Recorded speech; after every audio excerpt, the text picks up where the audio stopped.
You are listening to SRM Insider. This is the Cyber Intelligence Briefing, your weekly roundup of the latest cybersecurity news and insights, straight from SRM's leading global incident response team. Welcome to another episode of SRM Cyber Intelligence Briefing. I'm Kyle Schwebler, and I'm joined by my colleagues Miles Arkwright and James Teitler. Hi, Rob. Hello. The former COO of a cybersecurity firm has admitted to hacking 2 hospitals to boost his company's revenue. Poor KYC checks have resulted in significant financial penalties to both Binance and Morgan Stanley. There are some updates to the fallout following cyber attacks against the Industrial and Commercial Bank of China, direct debit company London and Zurich, and Fidelity National Financial. Vulnerabilities have been discovered in Windows Hello on certain devices. There have been developments at some of the world's major cybercriminal groups, including Killnet and the Play Ransomware group. And lastly, we'll be talking to Katherine Kearns, SRM's Head of Proactive Cyber Services, about some findings from SRM's annual Cyber Insights report.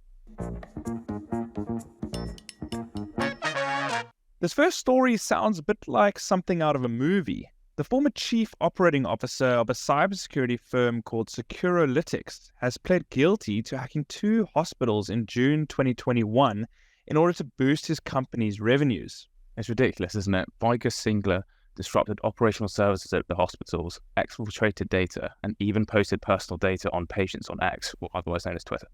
Yeah, you'd think that background checks and due diligence would do something to mitigate the risks of these kinds of attacks, but if you have someone this determined, nothing's going to stop them. Yeah, it's certainly not a good look. James, talking about repercussions, Binance has just received a hefty fine, haven't they?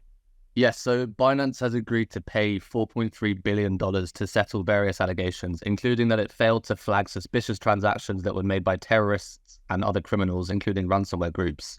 So the crypto exchange accepted that it lacked the appropriate controls.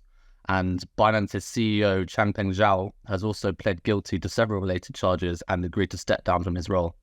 Separately, Morgan Stanley has also come under fire recently. The bank was fined $6.5 million for exposing sensitive customer information. The breach occurred when a company it had hired inappropriately disposed of hardware that contained unencrypted data. Yeah, I think this shows that supply chain due diligence is an important control that is often overlooked. It obviously is also important that the disposal of hardware is done according to accepted standards. Yeah, I do think that supply chain risk is increasingly becoming a major concern for businesses. But anyway, Miles, moving on. Earlier this month, the Industrial and Commercial Bank of China's US unit, they suffered a ransomware attack which disrupted their major trading operations. I know that quite a few ICBC partners are now reluctant to re-establish network connections with the bank. These kinds of incidents can really harm a business's reputation and shake customer confidence, can't they? Absolutely. And we've seen that as well after the direct debit company London and Zurich suffered a ransomware attack. They've been heavily criticised for their poor communication and apparent lack of support during the response. Preparing for an incident is more than just that technical response. A well thought through communication plan will often mitigate a lot of the damage.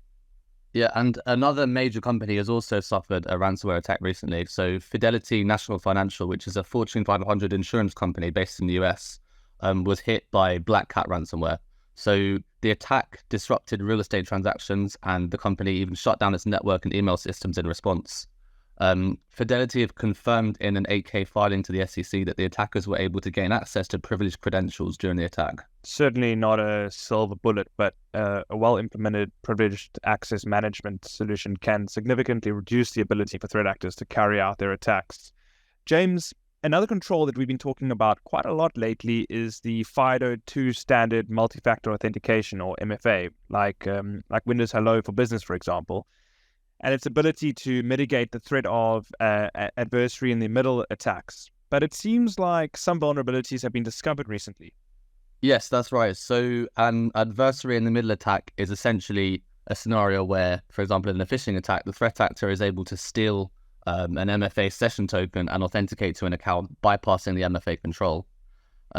Windows Hello, which includes fingerprint scanning or facial recognition on a user's computer, has been positioned as a solid defense to this threat. However, security researchers have recently uncovered a vulnerability that can be used to bypass Windows Hello fingerprint authentication on Lenovo, Dell, and some Microsoft devices. But the attacks do rely on having physical access to the devices. Thanks, James. I doubt this will be the last vulnerability that's discovered in Windows Hello, but I must admit, I do find the facial recognition incredibly convenient. Miles, the last story we're covering this week is about some developments in some of the cyber criminal groups. What have you got for us? Yeah, so apparently the Russia-based hacktivist group KillNet is facing internal issues and has toned down their activity. This may well be related to recent criticism after the group exposed the leader of another hacktivist group, Anonymous Russia. And then you've got Play Ransomware, which has been one of the most prolific ransomware groups over the past few months. And they've now launched a ransomware as a service operation. As a reminder to the listeners, a ransomware as a service is essentially where a ransomware group makes its ransomware and criminal infrastructure available for lease to other hackers, typically called affiliates. This shift raises the concern that Play ransom attacks may increase even more. Absolutely. Play, they've been everywhere lately. Before we go, I've invited Katherine Kearns, who heads up SRM's proactive cyber services, to join us and discuss some more findings from SRM's annual Insights report. Thanks for joining us. Katherine, I'm really interested in the finding in the report that over the course of 2023, the cost of a cyber incident was higher for organizations that did not have cyber insurance than it was for those who were insured. Why do you think that is? I think it is likely that this comes down to the value that the insurance sector provides to the cyber clients. Okay. So to put this in real terms, for organizations who did not have cyber insurance, average cost of a cyber incident was around $2.7 million per incident, which is 70% higher than insurance holders. Insurance industry has been doing a lot to inform the insureds about the cyber risks and threat landscape, to help the insureds understand critical controls and proactively manage cyber risk. And this has really resulted in a clear direction for cybersecurity within the insured organizations. It's resulted in better defined controls and just overall response preparedness. Also, let's not forget that cyber insurance accelerates access to vetted security providers.